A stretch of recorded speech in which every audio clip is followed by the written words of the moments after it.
ഒരു പ്രമുഖ പരസ്യ കമ്പനിയിലെ ക്രിയേറ്റീവ് ഡയറക്ടറാണ് ആദി. ഭാവനയും ഗൗരവവും നിറഞ്ഞ സ്വഭാവക്കാരൻ. അതേ കമ്പനിയിലെ പുതിയ കോപ്പി റൈറ്ററാണ് മീര. അവളുടെ പ്രസന്നതയും വാക്കുകളിലെ മാന്ത്രികതയും ഓഫീസിലെ എല്ലാവർക്കും പ്രിയപ്പെട്ടതായിരുന്നു. എന്നാൽ കഴിഞ്ഞ കുറച്ചു ദിവസങ്ങളായി മീര തന്റെ പ്രൊജക്റ്റുകളിൽ വലിയ വീഴ്ചകൾ വരുത്തുന്നത് ആദി ശ്രദ്ധിച്ചു. എപ്പോഴും ചിരിച്ചിരുന്ന അവളുടെ മുഖം വാടിയിരിക്കുന്നത് കണ്ടപ്പോൾ പ്രൊഫഷണൽ രീതിയിലല്ലെങ്കിലും അവളുടെ മാറ്റം ആദിൽ വല്ലാതെ വിഷമിപ്പിച്ചു. കാരണം അവൾ പോലും അറിയാതെ ആദി അവളെ അത്രമേൽ പ്രണയിക്കുന്നുണ്ടായിരുന്നു. ഒരു വൈകുന്നേരം എല്ലാവരും ഇറങ്ങിയ ശേഷം ആദി മീരയെ തന്റെ ക്യാബിനിലേക്ക് വിളിച്ചു. ദേഷ്യപ്പെടാനല്ല, അവളുടെ വിഷമം എന്താണെന്ന് അറിയാനായിരുന്നു അവൻ ആഗ്രഹിച്ചത്. മീര, എന്താണ് പറ്റിയത്? നിന്റെ വർക്കുകളെല്ലാം പഴയതുപോലെയല്ല. എന്തെങ്കിലും ബുദ്ധിമുട്ടുണ്ടോ? ആദി ശാന്തമായി ചോദിച്ചു. അവന്റെ ആ ചോദ്യം കേട്ടതും മീരയുടെ കണ്ണുകൾ നിറഞ്ഞു. മീരയ്ക്ക് വീട്ടുകാർ ആലോചിച്ച വിവാഹം ഒട്ടും താല്പര്യമില്ലായിരുന്നു. എന്നാൽ ആദിയുടെ മനസ്സിൽ തന്നോടുള്ള പ്രണയം അവൾ തിരിച്ചറിഞ്ഞിരുന്നില്ല.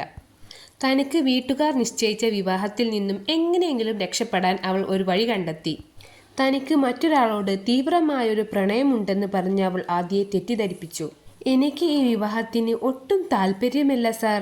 ഞാൻ മറ്റൊരാളെ ഒത്തിരി സ്നേഹിക്കുന്നുണ്ട്. മീര നുണ പറയുമ്പോൾ അവളുടെ ശബ്ദം ഇടറി. എങ്ങനെയെങ്കിലും ഈ വിവാഹത്തിൽ നിന്ന് എന്നെ രക്ഷിക്കണം. എൻ്റെ വീട്ടുകാരോട് സംസാരിച്ച് ഇതൊന്ന് നടത്തരുതെന്ന് പറയണം സാർ. എൻ്റെ സുഹൃത്ത് എന്ന നിലയിൽ സാർ പറഞ്ഞാൽ അവർ കേൾക്കും. മീരയുടെ ഈ വാക്കുകൾ ആദിയുടെ ഹൃദയത്തിൽ ഒരു കൂരമ്പ് പോലെയാണ് വന്ന് തറച്ചത്. താൻ നെഞ്ചോട് ചേർത്ത് പ്രണയിച്ച പെൺകുട്ടി മറ്റൊരാളുടെ പേര് പറയുന്നത് കേട്ടപ്പോൾ അവൻ്റെ ലോകം നിശ്ചലമായി. സ്വന്തം പ്രണയം ഉള്ളിലൊതുക്കി അവളെ സഹായിക്കാൻ അവൻ തീരുമാനിച്ചു. ആദി മീരയുടെ വീട്ടുകാരെ നേരിട്ട് ചെന്ന് കണ്ട് സംസാരിച്ചു. മീര ഇപ്പോൾ ജോലിക്ക് കയറിയതല്ലേ ഉള്ളൂ എന്നും അവൾക്ക് കരിയറിൽ ശ്രദ്ധിക്കാൻ ഒരു 2 വർഷം കൂടി സമയം കൊടുക്കണമെന്നും അവൻ അവരെ പക്വതയോടെ ബോധ്യപ്പെടുത്തി. മകളുടെ ഭാവിയോർത്ത് അവർ 2 വർഷത്തേക്ക് വിവാഹം നീട്ടിവെക്കാൻ സമ്മതിച്ചു. എന്നാൽ അതിനുശേഷമുള്ള ദിവസങ്ങളിൽ ആദിയുടെ ഉള്ളിലെ പ്രണയം കൂടുതൽ ശക്തമാവുകയാണ് ചെയ്തത്. ഓഫീസിലെ ഓരോ നിമിഷത്തിലും അവൾ ജോലി ചെയ്യുന്നതിനിടയിലും ഒക്കെ അവൻ ദൂരെ ഇരുന്ന് അവളുടെ സൗന്ദര്യം ആസ്വദിക്കാറുണ്ടായിരുന്നു. എങ്ങനെയെങ്കിലും മീരയെ തൻ്റെ ജീവിത പങ്കാളിയാക്കണം എന്ന വലിയൊരു ആഗ്രഹം അവൻ്റെ മനസ്സിൽ വളർന്നു വന്നു.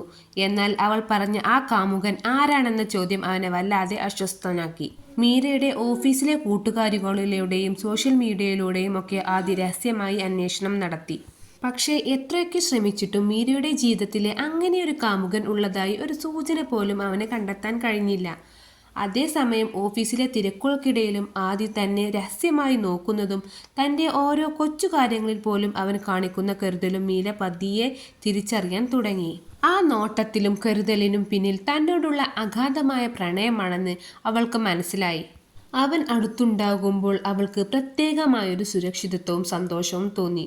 അവൾ ആ കരുതൽ ഒത്തിരി ആസ്വദിച്ചു. അങ്ങനെ ഒരു ദിവസം ആദിയൊന്ന് പ്രാങ്ക് ചെയ്യണം എന്ന ഉദ്ദേശത്തിൽ മീര ഒരു പ്ലാൻ ഇട്ടു. ശനിയാഴ്ച വൈകുന്നേരം ഓഫീസിൽ മറ്റാരുമില്ലാത്ത സമയം അവൾ കരഞ്ഞുകൊണ്ട് അവൻ്റെ ക്യാബിനിലേക്ക് വന്നു. സാർ, ഞാൻ പ്രഗ്നൻ്റ് ആണ്. ഞാൻ വിശ്വസിച്ച എൻ്റെ കാമുകൻ എന്നെ ചതിച്ചു. എനിക്കിനി അവനെ വേണ്ട. നമുക്ക് ഈ കുഞ്ഞിനെ ആരും കാണാതെ അബോർട്ട് ചെയ്യാം.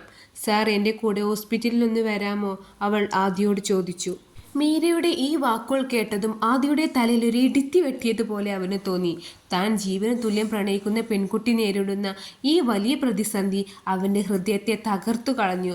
അവൾ പറഞ്ഞ ആ നുണ വെറും ഒരു കളി മാത്രമാണെന്ന് അവൻ അറിഞ്ഞിരുന്നില്ല. ആരാണ് അവൻ? അവനോട് ഞാൻ കാര്യങ്ങൾ പറഞ്ഞു മനസ്സിലാക്കാം. നീ കുഞ്ഞിനെ കളയുന്ന കാര്യമൊന്നും ആലോചിക്കണ്ട എന്ന് പറഞ്ഞ് ദേഷ്യവും ആകുലതയും അടക്കി പിടിച്ച് ആദി മീരയുടെ കയ്യും പിടിച്ച് തൻ്റെ കാറിൻ്റെ അടുത്തേക്ക് നടന്നു. അവളെ കാറിൽ ഉള്ളിൽ കയറ്റി അവൻ വണ്ടി വേഗത്തിൽ മുന്നോട്ടെടുത്തു. കാർ കുറച്ചു ദൂരം മുന്നോട്ട് പോയപ്പോഴാണ് മീര ആദിയുടെ മുഖത്തേക്ക് നോക്കിയത്. അവൻ്റെ നെറ്റിയിൽ വിയർപ്പ് തുള്ളികൾ പൊടിഞ്ഞിട്ടുണ്ടായിരുന്നു. അവളുടെ അവസ്ഥയോർത്ത് അവൻ്റെ കൈകൾ വിറക്കുന്നുണ്ടായിരുന്നു. അവൻ്റെ ആ വെപ്രാളം കണ്ടപ്പോൾ മീരയുടെ ചുണ്ടിൽ മനോഹരമായൊരു പുഞ്ചിരി വിരിഞ്ഞു. അവൾ പതിയെ പറഞ്ഞു, സാർ, വണ്ടി ഒന്ന് ഒതുക്കൂ. ഞാൻ സാറിനെ പറഞ്ഞു പറ്റിച്ചതാണ്. എനിക്ക് അങ്ങനെ ഒരു കാമുകനില്ല. സാറിൻ്റെ ഈ സ്നേഹവും കരുതലും എല്ലാം ഞാൻ ആസ്വദിക്കുന്നുണ്ടായിരുന്നു. സാർ എൻ്റെ കാമുകനെ അന്വേഷിക്കുന്ന കാര്യമെല്ലാം ഞാൻ അറിഞ്ഞിരുന്നു. അപ്പോൾ മുതൽ ഞാൻ സാറിനൊരു പ്രാങ്ക് വെച്ചതാണ്. സാർ പ്രാങ്കിൽ ശരിക്കും പെട്ടിരിക്കുന്നു.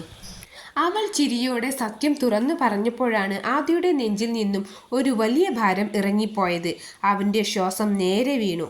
ആശ്വാസവും ഒപ്പം വലിയൊരു തിരിച്ചറിവും വന്ന നിമിഷം അവൻ റോഡിന്റെ വശത്തുള്ള ഒരു ഒഴിഞ്ഞ സ്ഥലത്തേക്ക് കാർ വെട്ടിച്ച് ശക്തിയായി ബ്രേക്ക് ചവിട്ടി.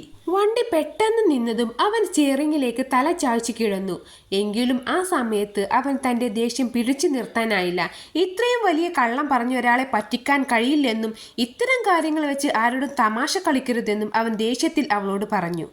ആദിയുടെ ആ യഥാർത്ഥ ദേഷ്യം കണ്ടപ്പോൾ മീരയുടെ ചിരി പെട്ടെന്ന് അപ്രത്യക്ഷമായി.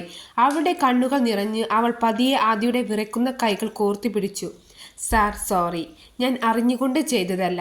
സാറിനെ വിഷമിപ്പിക്കണമെന്ന് എനിക്കൊട്ടും ആഗ്രഹമില്ലായിരുന്നു. അവന്റെ കൈകളിൽ പിടിച്ചുകൊണ്ട് അവൾ സീറ്റിൽ നിന്നും അല്പം മുന്നോട്ട് നീങ്ങി ആദിയെ നെഞ്ചോട് ചേർത്ത് ശക്തമായി കെട്ടിപ്പിടിച്ചു. അവളുടെ തോളിൽ തല ചായ്ച്ചുകൊണ്ട് അവൾ തൻ്റെ ഉള്ളിലെ പ്രണയം തുറന്നു പറഞ്ഞു. എനിക്ക് ആരുമില്ല സാർ, എനിക്ക് നിങ്ങൾ മാത്രമേ ഉള്ളൂ. സാറിൻ്റെ ആ നോട്ടവും കരുതലും കണ്ടപ്പോഴേ ഞാൻ ഈ മനസ്സിൽ സാറിനെ പ്രതിഷ്ഠിച്ചതാ. എനിക്ക് സാറിനെ ഒത്തിരി ഇഷ്ടമാണ്. ആദിയുടെ ഉള്ളിലെ ദേഷ്യമെല്ലാം മഞ്ഞുപോലെ ഉരുകിത്തീർന്നു. അവൻ പതിയെ അവളെ തന്നിൽ നിന്നും അടർത്തി മാറ്റി. ആ കണ്ണുകളിലേക്ക് നോക്കി കരഞ്ഞു കലങ്ങിയ അവളുടെ നെറ്റിയിലേക്ക് അവൻ ചുണ്ടുകൾ അമർത്തി ഒരു ചുടുചുംബനം നൽകി. എനിക്കും നിന്നെ ഒത്തിരി ഇഷ്ടമാണ് മീര. ആദി അവളുടെ മുഖം കൈകളിൽ കോരിയെടുത്ത് തൻ്റെ ഇഷ്ടം തുറന്നു പറഞ്ഞു.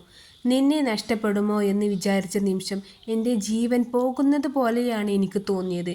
അത്രമേൽ ഞാൻ നിന്നെ സ്നേഹിച്ചിരുന്നു. തങ്ങളെ ഇനി ആർക്കും വേർപെടുത്താൻ കഴിയില്ലെന്ന ഉറപ്പോടെ ആ ഒഴിഞ്ഞ പാതയോരത്ത് അവളുടെ കാറിനുള്ളിൽ പ്രണയത്തിൻ്റെ ഒരു പുതിയ ലോകം ജനിക്കുകയുണ്ടായി.